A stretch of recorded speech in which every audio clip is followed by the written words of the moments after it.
Good evening, everyone. My name is Jock, and today I presenting the introduction and covering the traditional learning as we compare to important approaches in education, traditional and blended learnings. Can move to introduction slide. Let's begin with a simple thought. Imagine a classroom with a chalkboard and row of desks. Now compare it to one where students log in from home using a laptop or tablet. Both styles have value, but in today's words, which is more effective? So, what are two methods? There's two methods actually. So blended learning combines in-person teachings with online tools. It gives the students some control over when, where, and how they learn. And then another one is traditional learning. On the other hand, it's a familiar setup where teacher and student interact face to face, usually in the classroom. Why does it matter? After COVID-19 and the growth of digital learning tools, many schools are rethinking their methods. So comparing these two approaches, it's important to find out what suits different learners today. Our objective today is to compare the strengths and the challenges of both methods and understand where and when it is most effective. So go to the next slide.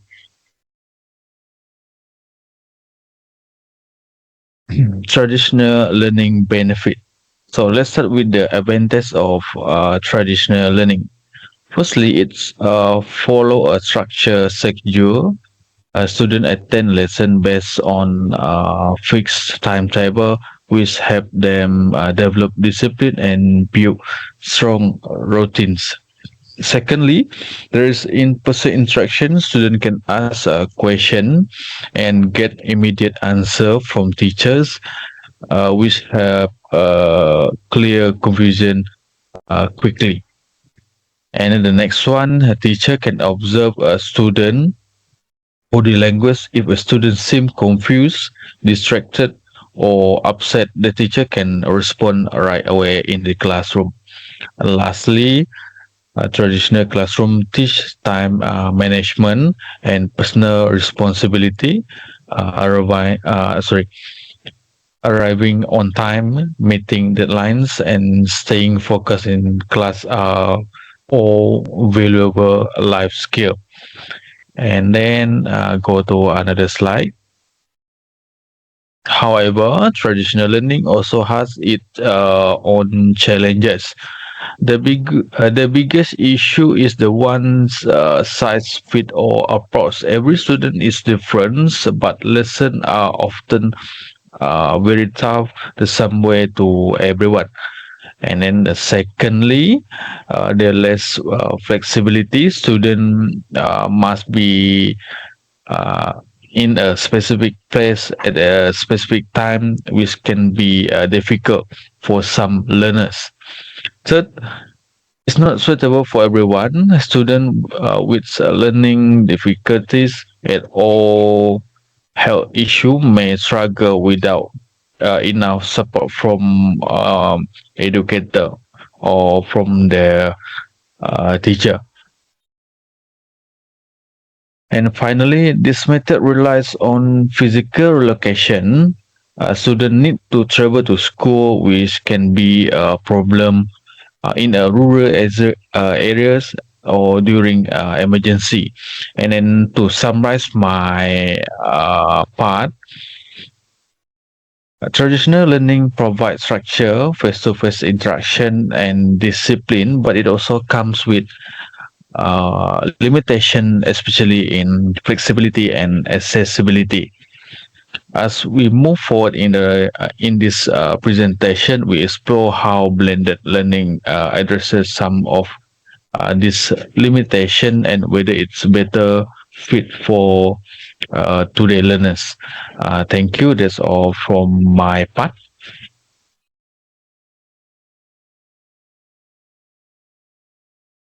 Alright, thanks, Jock. Since you just covered traditional learning, I'll talk about blended learning. So, what is blended learning? Basically, it's a mix of both face to face classes together with online learning.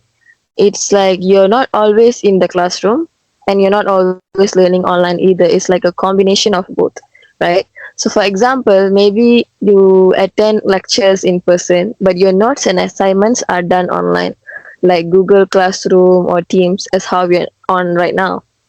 Now, why blended learning is useful? First, it's very flexible. You can study anywhere and anytime. It's very helpful for students whenever they're feeling unwell or whenever they're traveling. They can use their gadgets to study instead. All right. And secondly, you can also control over your own pace. If you don't understand something, you can just go back and rewatch videos or review materials without waiting for the teacher or lecturer. And then it's also more interactive. Teachers can use online tools like quizzes, discussion boards, or even videos from YouTube or anything, which makes learning less boring. Last but not least, it encourages us to be more independent. We're not just waiting for instructions all the time. But of course, there are challenges as well. First, one is internet access. I think not everyone has fast Wi Fi or even a laptop. So it makes it harder to keep up with online parts. And then some people may have screen fatigue. Spending too much time in front of a screen can make you feel really tired or distracted. And I feel like blended learning also needs a lot of self discipline. If you're not motivated or uh, if you don't feel like, studying through things like this, it's easy to fall behind when no one is physically checking on you. Even teachers face challenges as well. They can't just upload a video and be done. They have to plan both online and in person sessions carefully, which takes extra effort. That sounds really hard to me. So now let's move on to the next slide and be real. I think all of us have experienced some form of blended learning, right? Especially during the pandemic when COVID-19 was a thing. So some students really enjoy the freedom of online learning. You can learn at your own pace and manage your own schedule. But others find it harder without the structure and motivation that comes from being in a physical class. That's why blended learning is like a middle ground. You get the flexibility of online, but you still have face-to-face support when needed. So here's what I'm trying to say. Blended learning isn't here to replace classroom teaching. It's just a support system, a way to make learning more flexible, more independent, and even more fun. But for it to really work, students need reliable internet, good time management, as well as motivation. Teachers, on the other hand, they also need proper planning and training to balance both the formats too. If those things are in place, blended learning can be a really effective way to study.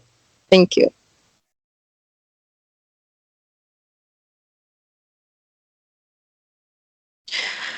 Okay, hi, my name is Zita. Today I will be doing a comparative analysis of two teaching methods, traditional learning and blended learning. Okay, first, student engagement. In traditional learning, students are often passive listeners during class. They may only become active when discussion or activities are introduced. But with blended learning, digital tools like quiz, video, or interactive platform help make the experience more engaging from the start. Students participate more actively on their own, both online and in class. Okay, second is teacher's role. In the traditional learning, teachers mainly serve as content deliverer. They give note, explain concept, and lead the class directly. But in blended learning, the teacher become more of a facilitator, guiding students through online materials and encourage independent learning, and it gives students more ownership over their progress. Okay, third is flexibility. Mm, Traditional learning happens at a fixed time and place. Students have to attend classes physically, usually following a strict timetable. But the blended learning allows students to learn anytime, anywhere. Then they can revisit content at their own pace. Okay, whether at home or on the go. Okay, the fifth is adaptability. Um, when disruption happen, like during a pandemic, okay, traditional learning struggle to continue, but blended learning is more adaptable. It can quickly switch to fully online with minimal ensuring continuity in learning. Okay, six is infrastructure needs. Okay, traditional learning needs very little technology, just a whiteboard, a desk, and a teacher. But they are limited to that one physical space. But on the on other hand, blended learning requires internet, laptops, or tablets and learning platform. Without this, some students may face challenges accessing materials. So, conclusion is both teaching methods have their own advantage and challenges. But importantly is different students benefit from different approach. Okay, so as educator, we need to be flexible and inclusive when designing lesson or planning to our teaching strategies. Okay, thank you. I hope this comparison helps our to understand how we can combine the best of both method to support our learner better. Okay, thank you.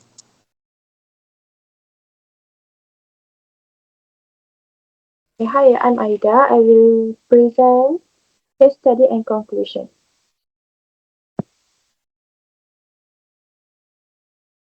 For the first local case study from TELSA program in Ipoh, a private university in Ipoh integrated blended learning into their TELSA program. The model combined face-to-face lesson with online platforms like Google Classroom, presentation video, and quiz. Students became more confident in English, participated more actively, and handled their schedule better. Second local case study from UITM Introductory Programming course. UITM introduced blended learning for an introductory programming course using the Island platform. Students who already had some coding experience adjusted easily and achieved better results. Meanwhile, students without a coding background prefer traditional method, which shows the importance of adapting teaching method to different learners. For international case study from Estonia's ecosystem. Estonia used a nationwide platform called eCool to list students, teachers, and parents. During the COVID-19 pandemic, it helped keep learning on track by allowing real-time updates on assignment and attendance. This shows that blended learning can work on a large scale when there's a solid digital system in place. Let's move to the next slide. Okay, for the conclusion, blended learning gives students more flexibility and boosts motivation also engagement across different subjects. Its success depends a lot on students' digital skill, background knowledge, and self-discipline. Using tools like LMS, video, and online quizzes can help students understand topics better and improve their performance. Estonia example shows how strong infrastructure and teamwork between school, parents, and teachers and students make large-scale blended learning possible. Blended approach should match students' need and the difficulty of the content and how much support teachers can provide. It works best when combined with traditional methods, offering both structure and flexibility. So, to make it work long term, schools need to invest in proper training and tools for both teachers and students. So that's all from our group. Thank you.